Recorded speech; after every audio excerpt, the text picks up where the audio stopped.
il faut absolument que les soignants puissent retrouver leur droit d'exercer. La réintégration, je ne suis pas sûre, parce qu'après avoir été 2 ans à la rue, sans que personne ne prenne de nouvelles de nous, sans que personne nous aide, qu'on reçoive encore notre fiche de salaire avec 0 € marqué dessus, je ne suis pas sûre qu'on soit prêt à retourner dans les hôpitaux qui nous ont fait ça. Par contre, retrouver le droit d'exercer, oui, parce qu'on est là par vocation. Et si on est justement suspendu, c'est qu'on a à cœur cette vocation et on ne veut pas trahir notre serment d'Hippocrate. Moi, je suis médecin. Je savais, avant l'obligation vaccinale, avant la vaccination, je savais que les traitements précoces étaient efficaces. On le voit dans la littérature médicale. Maintenant, nous, on a vécu un cluster dans notre hôpital. On a limité les contaminations à 10 personnes. Aucun n'est décédé. L'hôpital d'à côté, ils ont eu 30 % de morts. Voilà, donc on sait qu'on sait faire, mais qu'on nous empêche de faire. Donc voilà. Et les situations sont insupportables parce que nous, on est une association, ça s'appelle Aventurine, dans le Loiret, à Briare. Et on a dans l'association suffisamment de soignants pour remonter une maison médicale. Et donc c'est ça dont le gouvernement prive la population. D'une maison médicale, de gens qui sont prêts à travailler, de gens qui sont prêts à soigner leurs patients avec de la vraie médecine, selon le serment d'Hippocrate. Voilà. Et tous les soignants qui sont dans notre association. Alors il y en a qui arrivent à trouver des façons de faire pour survivre, mais c'est extrêmement compliqué.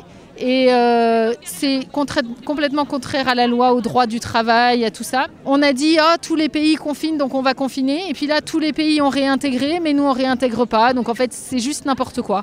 Depuis le début, avant même l'obligation vaccinale décrétée le 12 juillet 2021, on savait déjà que le vaccin n'empêchait pas la contamination. Donc cette obligation vaccinale n'a pas de sens.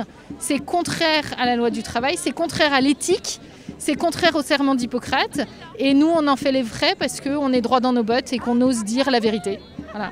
Pourquoi un tel bazar et des tels paradoxes? C'est possible déjà de savoir pourquoi ou ce sera juste de la spéculation? Alors c'est très compliqué, mais quand on voit les médecins de plateau qui se sont exprimés pour dire qu'il fallait traiter par le remdesivir, qu'il fallait vacciner, il suffit d'aller voir leur compte sur Transparence Santé et voir qu'ils sont tous corrompus.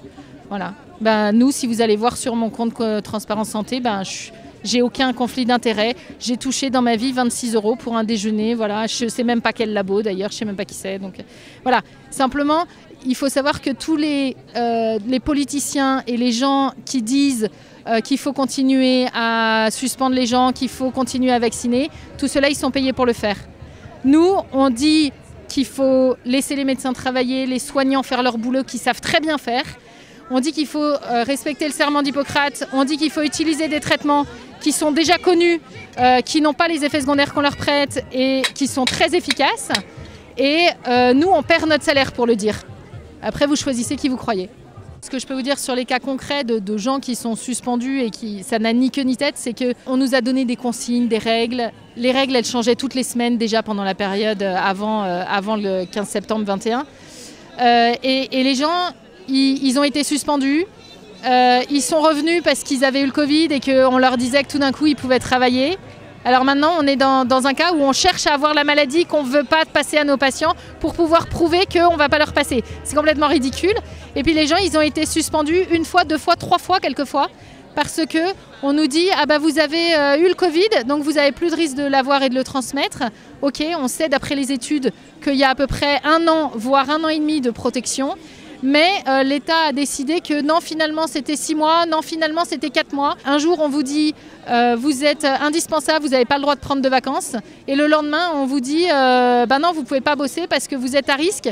Mais oui, on a fait bosser vos collègues qui, eux, ont le Covid, qui, eux, sont symptomatiques et qui vont bosser dans des services qui ne sont pas du tout des services de prise en charge Covid, comme Véran a voulu nous le dire. Et après, donc du jour au lendemain, il y a des jours où on est indispensable, le lendemain, on est indésirable. Et puis 4 mois après, si on rechope le Covid, ça y est, on a le droit. Enfin, c'est complètement ridicule, quoi. C'est absolument pas sanitaire, c'est uniquement politique. Qu'est-ce que vous pensez du pourcentage de médecins qui est quand même important parmi les députés? Est-ce que vous pensez que ça a un impact? Alors, ça devrait avoir un impact. Malheureusement, ils sont muselés comme nous. Quand on voit Loïc Hervé, qui a été interdit d'exercice pendant 6 mois de sa fonction de médecin, pour les positions qu'il a prises au Sénat, alors que c'est quand même son rôle de sénateur de dire ce qu'il pense de la politique gouvernementale et de faire évoluer tout ça. Et il a été interdit d'exercice pour ça. Donc de toute façon, il n'y a plus de politique saine en France. C'est pas de la politique saine, c'est pas. Donc voilà. Donc ceux qui osent parler, ils se font littéralement décapiter. Et puis ceux qui n'osent pas, bah oui, ils restent dans le rang, mais ça fait pas avancer les choses. Voilà, parce que le système de santé, on ne peut pas dire qu'avec l'obligation vaccinale, il va mieux. Vous avez parlé justement de la confusion. À votre avis, quel est l'impact que ça peut avoir pour les citoyens lambda, de la confiance qu'ils peuvent avoir dans la science? Bien sûr, ça c'est extrêmement important parce que on voit très bien dans les gens qu'on croise, avec qui on discute, qu'en fait, ils ont perdu complètement confiance dans la médecine. Moi, il y en a qui me disent on attend que tu reprennes le boulot parce que de toute façon, on ne veut plus voir un médecin qui n'aurait pas été suspendu parce que les suspendus, eux, on sait qu'ils sont allés jusqu'au bout de leur serment d'Hippocrate. Et donc, il n'y a qu'eux en qui on a confiance. D'autres disent je ne veux plus un seul médicament, je vais me traiter par les plantes, mais du coup, ils ne savent quand même pas faire, donc c'est aussi à risque. Donc, c'est grave ce qui se passe.